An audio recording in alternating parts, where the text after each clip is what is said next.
नमस्कार. लक्षवेधीमध्ये आपल्या सगळ्यांचं स्वागत. मी प्रसाद काथे.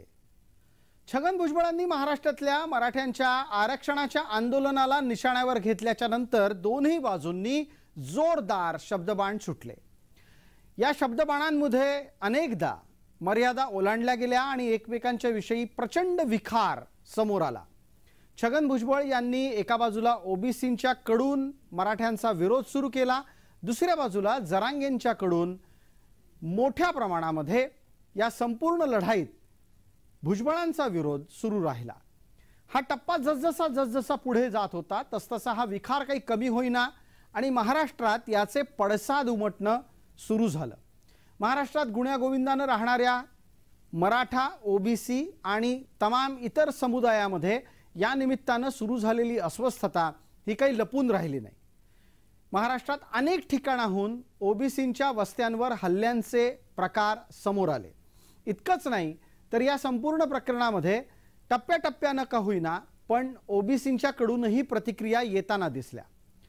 ही संपूर्ण घटना एका सभेमध्ये आणि त्यात सुद्धा खास करून नुकत्याच झालेल्या अंबडच्या सभेमध्ये भुजबळांनी वाचून दाखवली.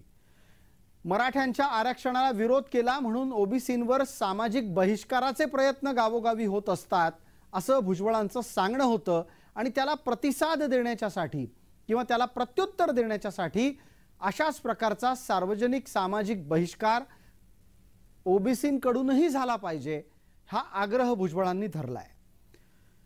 भुजबळ मंत्री आहेत, घटनादत्त पदावर बसलेल्या व्यक्तीच्याकडून अशा प्रकारची भाषा अपेक्षित नाही. पण दुसऱ्या बाजूला जे भुजबळांनी सांगितलंय ते महाराष्ट्राचं वास्तव असेल तर हे पुरोगामी महाराष्ट्राला परवडणार आहे का?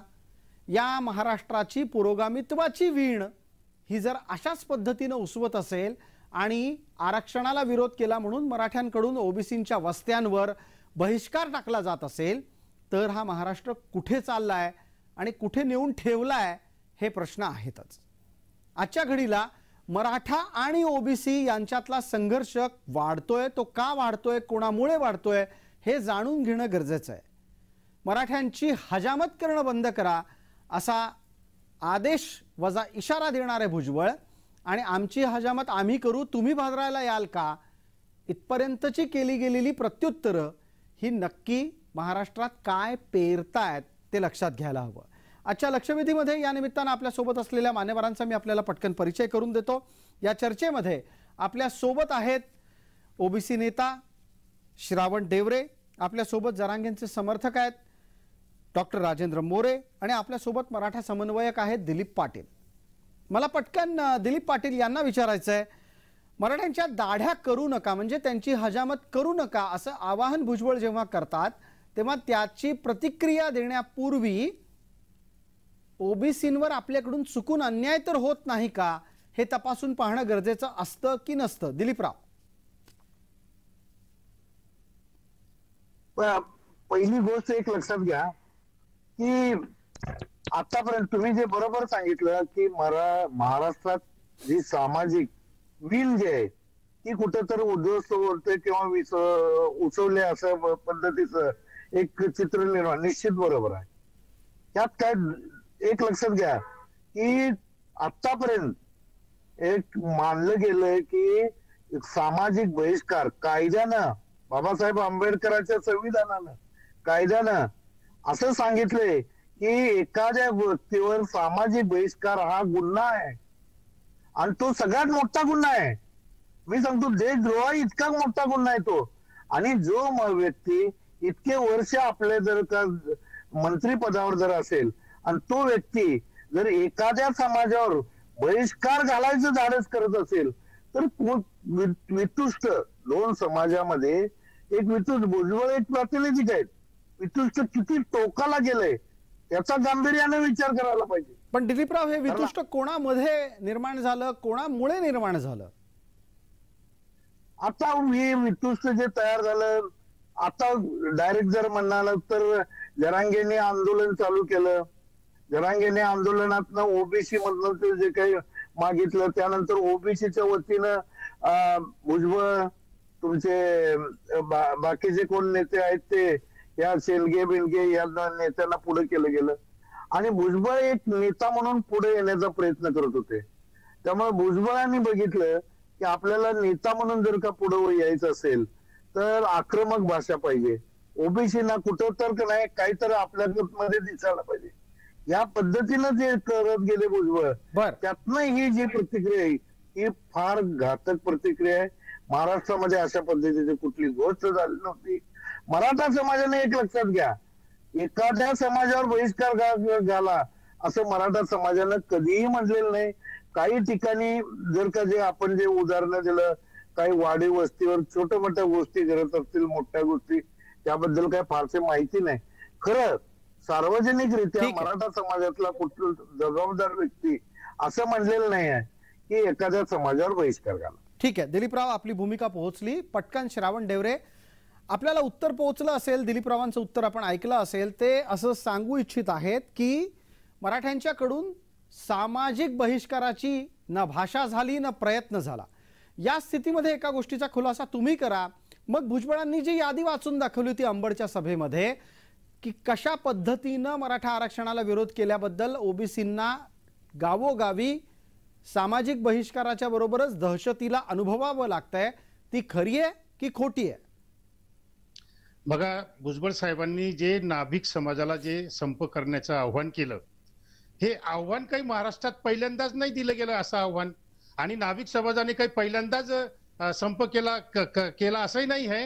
हे बघा, तात्यासाहेब महात्मा ज्योतिराव फुलेंनी आणि क्रांतीज्योती सावित्रीबाई फुलेंनी जेव्हा बघितलं की विधवा ब्राह्मण स्त्रियांचे केस कापले जातात, त्यांना बोडकी केलं जातं, त्यावेळेस तात्यासाहेब महात्मा फुलेंनी नाभिक समाजाची मीटिंग घेऊन आणि सावित्रीबाईंनी नाभिक समाजाला भाऊ म्हणून आव्हान केलं की भावांनो, तुम्ही ब्राह्मण स्त्रियांची केस कापतात, त्यांना बोडक्या बनवतात, हे महापाप आहे आणि हे महापाप तुम्ही करू नका, तुम्ही संप करा.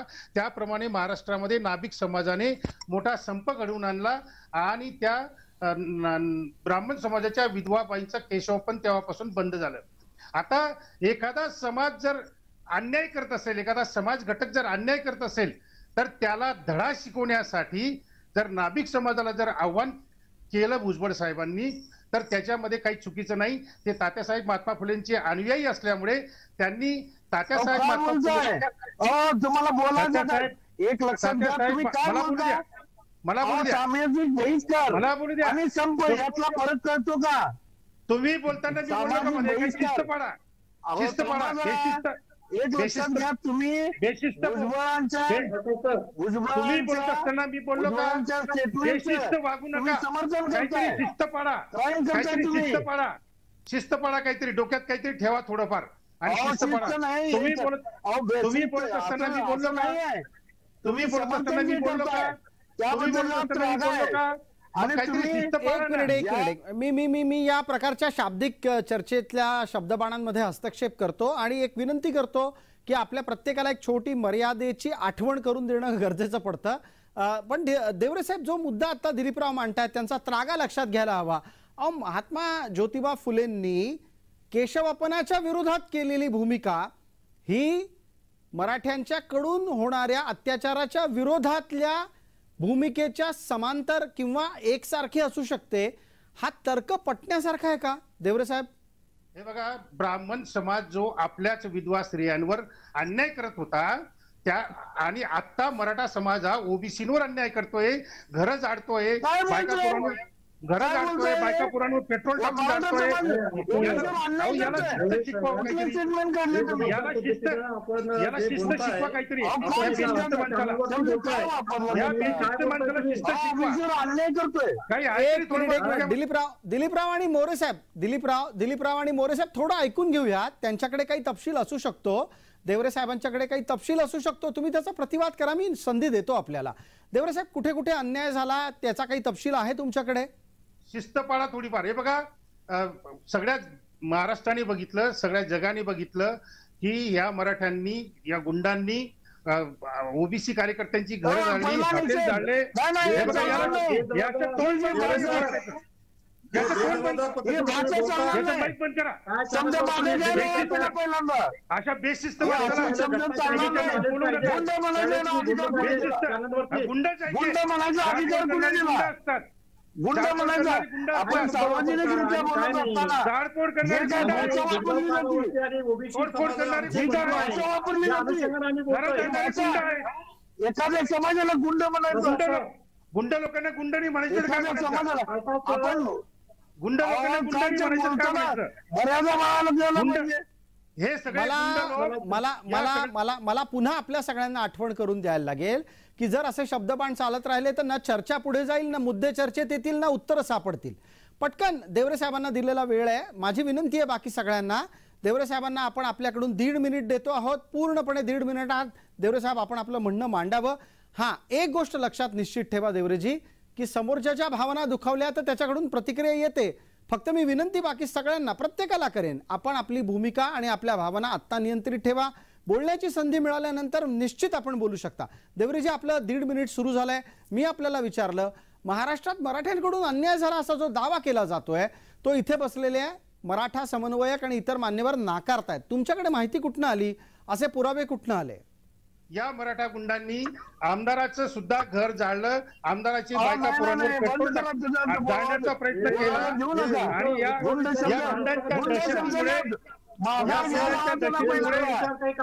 गुंडांच्या दहशतीमुळे संपूर्ण महाराष्ट्रामध्ये तणावाचं वातावरण निर्माण झालं होतं.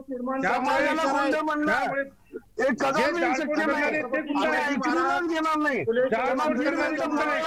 जाळपोळ करणारे मराठा गुंड आहे. जाळपोळ करणारे मराठा गुंड आहे. त्यांना गुंडच म्हटलं पाहिजे. जाळपोळ करणाऱ्यांना गुंडच म्हटलं पाहिजे. हे काही आदर्श किंवा आपल्याकडे उदाहरणं किती आहेत आणि तुम्ही वारंवार मराठा गुंड असं म्हणता आहात. तशा प्रकारचा तपशील हा पोलीस डायरीमध्ये आलेला आहे का? जाळपोळ करणाऱ्यांची आरती करायची का? त्यांनी आरती करावी, आम्ही नाही आरती करणार. नाही, गुन्हेगाराला गुन्हेगार म्हणू शकता की नाही? गुन्हेगाराला गुन्हेगार आपण म्हणू शकता की नाही देवरे साहेब? आम्ही गुंडांना गुंडच म्हणणार. ज्यांनी जाळपोळ केली ती गुंडच आहेत. बरं, ठीक आहे. आता थोडं थांबा. याच्यावर आधी राजेंद्र मोरेंचं उत्तर येत आहे आणि मग दिलीपराव आपल्याला संधी देतो. राजेंद्र मोरे, यातला एक कळीचा मुद्दा काय आहे जो थोड्या वेळापूर्वी दिलीपरावांनी मांडला, आता त्याला अधिक धारधारपणे श्रावण डेवरेंनी समोर आणलं. हे सगळं मराठा विरुद्ध ओबीसीचं प्रकरण हे जरांगेंच्या आंदोलनामुळे सुरू झालं असं मगाशी दिलीपरावांनी सूचक पद्धतीनं दिलं वक्तव्य. आणि देवरेंनी त्या निमित्तानं काय काय होतंय मराठ्यांच्याकडून, कशा प्रकारे ओबीसीची घरं जाळली जात आहेत असा एक दावा केला. राजेंद्र मोरे, ही सगळी परिस्थिती कोणामुळे जन्माला आली? बोट दाखवलं जातंय जरांगेंकडे. प्रसाद सर, ही जी परिस्थिती आहे, ज्यावेळेस त्यांचा भुजबळ साहेबांचा जो व्हिडिओ व्हायरल झाला आणि त्यानंतर त्यांची जी मराठा समाजाविषयी गरळ आहे ती व्यक्त झाली दुसऱ्या दिवशी, आणि त्यांचे जे मागण्या आहेत की जरांगे पाटील बालिश मागणी करतात, कोणत्या नियमाला धरून आहेत? शासनाला धमकी देणं. कोण धमकी देत आहे? मी ओबीसी मध्ये येऊ देणार नाही. अरे ओबीसी कोणाचा प्रवर्ग आहे का? जातीची कोणाची मक्तेदारी आहेत का? ओबीसी मध्ये येणार नाही. वापरण्याची सुरुवात जरांगेंनी केली. छत्रपती शाहू महाराज, फुले शाहू आंबेडकरांची विचारधारा ही भुजबळ साहेबांनी सोडली काय? अशा प्रकारची शंका आम्हाला निर्माण होते. सर्वोच्च न्यायालयामध्ये आमच्या विरोधात वकील द्यायचे. इकडे म्हणायचं मराठा आरक्षण स्वतंत्र घ्या, तिकडे वकील मराठा आरक्षण आणण्यासाठी वकील द्यायचे. आयोगाच्या सदस्याच्या माध्यमातून मराठा आरक्षणामध्ये खोड्या घालायचा. मोरे साहेब, मुद्द्याला सोडून भरकटू नका. माझी विनंती आपल्याला काय होती की सगळा वाद आणि महाराष्ट्रातली परिस्थिती चिघळवण्याचं कारण हे जरांगेंचं आंदोलन आहे, हा आरोप तुम्हाला पटतो का? कृपया मुद्द्यावर राहा. आहेत काय हाणामारीची भाषा करणारा माणूस? तर अशा प्रकारचं हे वक्तव्य ज्येष्ठ मंत्र्यांनी शोभत महाराष्ट्राला वक्तव्यांचा जरांगे पाटलांचं देखील समर्थन केलेलं नाही आणि करणार नाही. पण ओबीसी मराठा बांधव हे फक्त नेते आहेत एकटे. मग यांच्या पाठीमागे छोट्या जाती, विमुक्त जाती, भटक्या जाती आहेत कुठे? यांच्या सभेचा जनादर पहा, जरांगे पाटलाच्या सभेचा जनादर पहा. आणि ज्या घटना महाराष्ट्रामध्ये घडतात त्याला मराठा समाजच जबाबदार आहे. अशा प्रकारची पेरणी विमुक्त जाती, भटक्या जाती याच्यामध्ये करून मराठा समाजामध्ये तेढ निर्माण करण्याचं काम आणि मराठा ओबीसी मध्ये जाती दंगली घडवण्याचं काम असा जबाबदार मंत्री जर घडवत असेल तर यांना घटनात्मक पदावर राहण्याचा अधिकार आहेत का? ठीक आहे, समाजामध्ये ते चर्चेला पुढे नेतोय, दिलीपरावांपर्यंत नेतोय. प्रत्येकाला समान संधी वेळेची आपल्याला द्यायची आहे. दिलीपराव, तुमचा मगाशी संताप होत होता तो गुंड हा शब्द समाजाला वापरल्याच्या बद्दल, पण जे हल्ले झाले आहेत त्याच्या संदर्भातला तपशील पाहिला असता ते हल्ले ठरवून केले गेलेले आहेत असा एक संशय व्यक्त होतो. आपलं उत्तर आणि आपला खुलासा सुद्धा. महत्वाचं एक लक्षात घ्या की हिंसेचं कोणीच समर्थन करत नाही, कोणी कुठल्याही बाजूने, आणि ते करता पण देखील कामा नाही. खरं एक लक्षात घ्या की समाजाला एखाद्या टार्गेट करणं, एक मुद्दाम टार्गेट करणं, त्यांच्याबद्दल एक प्रकारचं एक परसेप्शन तयार करणं की मराठा बलवान आहे म्हणून, शक्तीनं आला एके ठिकाणी, तो जर आला एकत्र जमला म्हणून त्यानं जर हे केलं असं म्हणणं चुकीचं आहे. लक्षात घ्या, तर्कशुद्ध. जसं मी मगापासून म्हणायला लागलोय, तुम्ही इन्सिडेंट दाखवा, पुरावा दाखवा, आम्ही मान्य करतो, माफी पण मागण्याची तयारी. हे काय उठायचं गुंड आहेत, मराठा समाज गुंड आहे. अहो पहिला जे काय का देवरे साहेब, त्यांच्या आरत्या सत्कार केले तुम्ही, जाळपोळ तुमच्या लोकांनी जाळपोळ केली, तुमच्या लोकांनी जाळपोळ केली, पोलिसांची रिपोर्ट आहे, जाळपोळ तुमच्या लोकांनी केली. देवरे साहेब, दिलीपराव म्हणतात की जाळपोळ ही ओबीसींनीच केली म्हणे. जाळपोळ जर ओबीसींनी जाळपोळ जर ओबीसींनी केली असती तर जरांगेने असं का केलं असतं की जरांगेने सांगितलं चुकून आलेले त्यांच्यावर पोलीस केस करू नका, जरांगे का म्हटले? मग त्यांच्यावर पोलीस केसेस करू नका जरांगेंना वाटत असेल जर ते ओबीसी होते तर जरांगेने त्यांचं समर्थन का केलं? मग त्यांच्यावर पोलीस केसेस करू नका, त्यांना अशी भाषा जरांगेने का वापरली? दाखल झाल्या होत्या अशा निरपराध युवकांना त्यामध्ये अडकू नये, आणि 22 इतर जातीचे आरोपी आहेत त्याच्यामध्ये, आणि मराठा समाजाने घर पेटवली, जाळली, मराठा समाज गुंड करतोय, ही जे जो प्रचार जो लागला ना तुम्ही, तो मराठा समाजाला बदनाम करण्याचं षडयंत्र येते महाराष्ट्रामध्ये. अहो पोलीस केस जे FIR दाखल झालाय त्याच्यामध्ये जा, तिथे नावं वाचा जरा, सगळे मराठी इतर समाजाचे आरोपी दिसले नाही का त्याच्यामध्ये? सगळे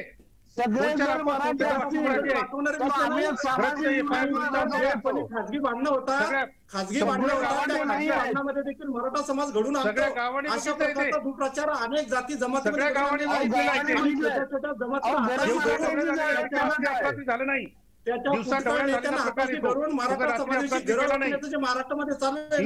महाराष्ट्रामध्ये करायचे आणि पुन्हा वरून शाजोगपणा करायचा आणि त्यांच्या त्या पोरांचे गुंडांचे सत्कार करायचे, ही कुठली पद्धत आहे तुमची? महाराष्ट्राची पद्धत नाही ही.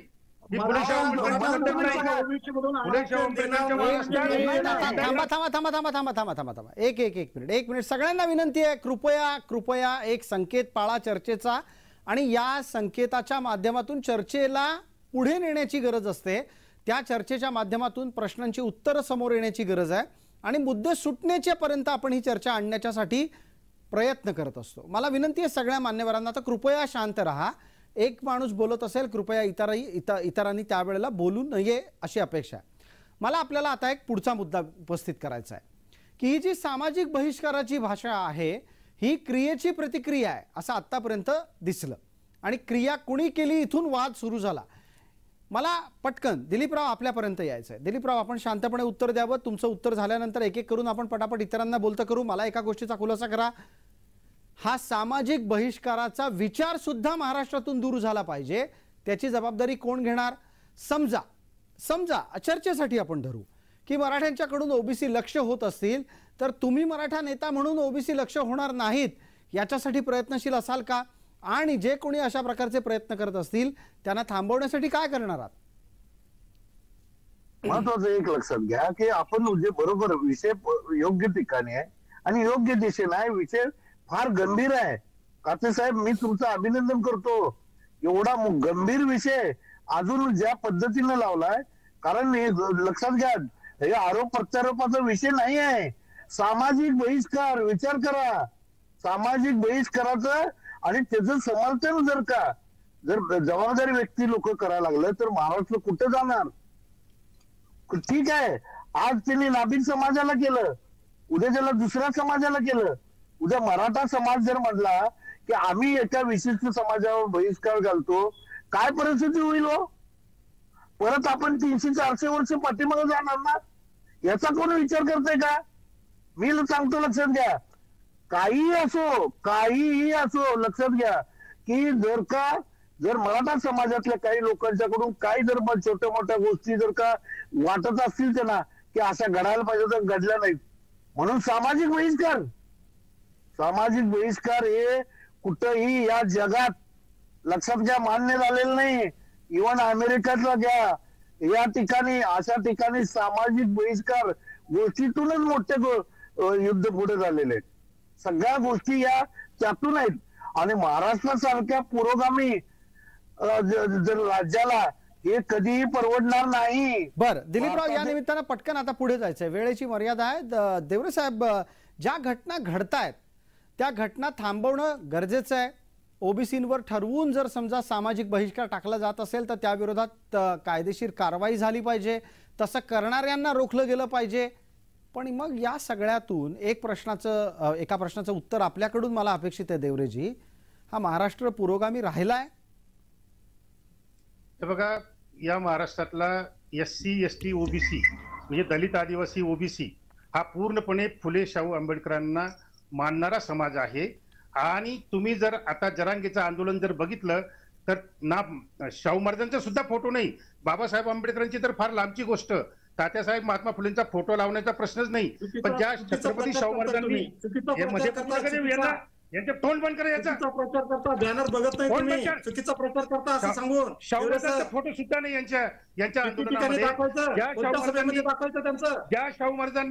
ज्या शाहू महाराजांनी मराठा समाजाला सुद्धा आरक्षण दिलं, त्या शाहू महाराजांचा सुद्धा फोटो जरांगेच्या आंदोलनात नसतो, कुठल्याही मोर्चामध्ये नसतो. आणि हे फुले शाहू आंबेडकरांची खोटी भाषा करणारे लोक फुले शाहू आंबेडकरांना मानत नाहीत, हे ब्राह्मणवादाला म्हणतात. आणि त्याच्यातून मग हा हिंसाचार घडलेला आहे, त्याच्यातून हा ओबीसीवरचा बहिष्कार पुढे आलेला आहे. जाडपोड, तोडफोड हे सगळे जे काही महाराष्ट्राचं वातावरण या मराठा लोकांनी बिघडवलं, तिथून बहिष्काराची भाषा सुरू होते, तिथून बहिष्काराचं कारण सुरू होतं. पण मग अशानं महाराष्ट्राचा जो पुरोगामी चेहरा असल्याचा दावा केला जातो ना, तो दावा खोटा ठरतो. मग खोटा ठरवला तो, हे खोटा ठरवण्याचा प्रयत्न हे करतायत फडणवीसांच्या नादी लागून. अलग लक्षात, फडणवीसांच्या नादी लागून, RSS BJPच्या नादी लागून हे मराठा समाजाचे लोक पूर्ण महाराष्ट्राचं वातावरण बिघडवत आहेत, फुले शाहू आंबेडकरांचा महाराष्ट्र बदनाम करत आहेत. आणि SC ST OBC, दलित आदिवासी OBC जे फुले शाहू आंबेडकरांना मानतात. डॉक्टर मोरेंकडून उत्तर घेऊयात, वेळ मर्यादा आहे. डॉक्टर मोरे, पहिला आरोप तुमच्यावर लागलाय तो म्हणजे तुम्ही फडणवीसांचं ऐकून सगळं वागत आहात. तुमच्या एकूणच आंदोलनाच्या मागची भूमिका नक्की कुणाची आहे आणि ज्या आंदोलनाच्या माध्यमातून पुरोगामित्वाला बट्टा लागतोय ते का? दोन्ही प्रश्नांची उत्तरं टप्प्याटप्प्याने आपल्याकडून. मोरे साहेब बोला. आजपर्यंत असं कोणत्याही राजकीय नेत्यांचं मनोज दादा पाटील यांनी ऐकलेलं आपल्याला दिसून येत नाहीये, काही संबंध नाहीये त्या घटनेचा. पण मला असं वाटतं की अंबडमध्ये जी सभा झाली भाजपची, त्या सभेमध्ये नासा फरांदे आहेत, महात्मा आहेत, पडळकर आहेत, त्यानंतर जानकर साहेब आहेत, पंकजाताई आले नाहीत, विरोधी पक्षनेते वडीवट्टीवार आहेत, हे सगळे मंडळी आहेत. त्यानंतर अनेक भाजपच्या लोकांचे बॅनर तेथे लागतात. मग गृहमंत्री संपूर्ण यंत्रणा तिथे पुरवतात. आम्हाला शंका यायला लागलेली आहे की भुजबळ साहेबांना पुढे करण्यामध्ये भाजपचा मोठा हात असू शकतो. याच्यामध्ये काय चाललंय, काय आहे, पुढे येऊ लागलेले आहेत. त्याच्यातून एक गोष्ट दिसू लागली, फोटो नव्हते आता म्हणाले ते आता जी एक मीटिंग बोलवली होती शिवाजी महाराजांच्या वरती होता आणि त्याच्यावरती सर्व महामानवाचे फोटो होते, म्हणून ते काढायचं सांगितलं. आणि प्रत्येक बॅनर मध्ये आम्ही डॉक्टर बाबासाहेब आंबेडकर, फुले, महात्मा फुले, छत्रपती शाहू महाराज, छत्रपती शिवाजी महाराज यांना मानणारे लोक आहोत. या पुरोगामी महाराष्ट्रामध्ये ज्या ज्या माणसांनी चांगलं काम केलं. डॉक्टर मोरे साहेब, आपण ह्यांचे या सगळ्या मान्यवरांचे फोटो लावलेली एखादी सभा सांगू शकता? अजिबात नाही, दाखवू शकत नाही. जालन्याच्या सभेमध्ये तुम्ही बघा, तुम्ही या आपल्या त्यांनी जे बॅनर लावलं होतं मीटिंगसाठी, नंतर खोटा बोलताय. याला जायचं होतं, आम्हाला निर्णय घ्यायचा होता की काय करायचं, 20 तारखेला आपल्याला जायचं नाही, तिथं सुद्धा सर्व महामानवाचे फोटो होते. अनेक ठिकाणी आता तुम्ही जर विचार केला तर जालन्याच्या उपोषणामध्ये एकही फोटो महामानवाचे नाही. फोटो त्याच्यामध्ये होते आणि सर्व समाजाने त्याचं स्वागत केलेलं आहे त्याच्यामध्ये. पण जरांगेच्या ही मंडळी काय करू लागलेली आहेत की जरांगेच्या आंदोलनात मराठा एकही समाज फोटो गुंड नव्हता. आहे, कोणाला जाळणं मारणं फाशी देणं हे मराठा समाज करू लागलेले आहेत. अशा प्रकारच्या लहान फुटकळ नेते अनेक समाजातले पुढे घेऊन त्यांना गरळ वाकण्याचं सांगू लागले मराठा समाजाच्या विरोधामध्ये. ठीक आहे, वेळेची मर्यादा आहे. ठीक आहे, वेळेची मर्यादा आहे. मला पटकन चर्चेला आटोपतं पण घ्यायचं आहे. या सगळ्या चर्चेच्या माध्यमातून दुर्दैवानं महाराष्ट्राचं जे चित्र आज समोर आलेलं आहे ते खूप वेदनादायी आहे. आणि अशा प्रकारे सामाजिक बहिष्काराची भाषा व्यासपीठावरून होते, व्यासपीठावरून व्हायच्या आधी ती गपचूप गावागावामध्ये राबवली जाते. या सगळ्यातून आपण कुठं उद्या जाणार हा खरा प्रश्न आहे. देवरे साहेब, त्याचं उत्तर तुमच्याकडून मी मिनिटभरात अपेक्षित करतो. माझे काही इतर छोटे प्रश्न आहेत, त्यानंतर इतरांना मर्यादित वेळेत बोलायची संधी मिळेल. देवरेजी, आपण बोला. हा महाराष्ट्र आपण कुठे देऊन ठेवला आहे? नाही, हे बघा, एखादं आंदोलन हे RSS BJP प्रणित आहे किंवा नाही हे जर सिद्ध करायचं असेल तर एक साधा सिंपल इन्सिडेंट सांगतो की ज्या आंदोलनामध्ये फुले शाहू आंबेडकरांचे फोटो नसतात ते आंदोलन RSS BJP प्रणित असतं. जरांगेचं उपोषण महिन्यापेक्षा जास्त चाललं. या एका महिन्यामध्ये त्याच्या मंडपामध्ये ना फुलेंचा फोटो, ना शाहू महाराजांचा फोटो, ना बाबासाहेब आंबेडकरांचा फोटो. आणि दुसरं कारण सांगतो की जरांगेच्या आंदोलनाला सरकारचा पाठिंबा, फडणवीसचा पाठिंबा, कलेक्टर सुटी जाहीर करतो, टोल माफी होते, सगळ्या शाळा कॉलेजेसला सुटी देऊन पोरांना आवाहन केलं जातं की चला जरांगेच्या सभेला. हे सगळं सरकारी पातळीवरून फडणवीस आणि अजित पवार आणि शिंदे यांनी सरकारी पातळीवरून जरांगेच्या आंदोलनाला फूस लावलेली आहे. परंतु ओबीसीच्या सभेत यावेळेस एकदाही कोणी सुटी जाहीर केली नाही, टोल माफी नाही ओबीसीच्या सभांसाठी. हे कशाचं लक्षण आहे? बरं, आपल्याला पटकन दिलीपरावांना संधी द्यायची. दिलीपराव, 30 सेकंद आहेत, चर्चा आटोपती घ्यायची आहे. हा असाच संघर्ष वाढत राहणार आहे का तुम्ही हा संघर्ष होऊ नये यासाठी प्रयत्न करणार आहात? तुम्ही म्हणजे महाराष्ट्रातला मोठा भाऊ असलेला मराठा समाज. कसले मोठा भाऊ? 100% महत्वाचं असं आहे की जे आपण बोलला हे बरोबर आहे. सगळ्यात मोठी आता जर प्रश्न असेल तर हा जे का आता जो संघर्ष चालू आहे, कारण सामाजिक विण तुटणं किंवा ते जर का हे होणं हे फार धोकादायक आहे. तर निश्चित मी तर वैयक्तिक सांगतो आणि माझ्यासारखे लाखो हजारो करोडो लोक पण असले की जे हे सामाजिक विण उसवू नये यासाठी प्रयत्न करणार. अगदी, आपल्याला वेळेची मर्यादा आहे. आपण सर्व मान्यवर चर्चेत सहभागी झालात त्याबद्दल आपले मनपूर्वक आभार. लक्षवेधीच्या या चर्चेत तुर्तास इतकंच. सर्व प्रेक्षकांना जय महाराष्ट्र.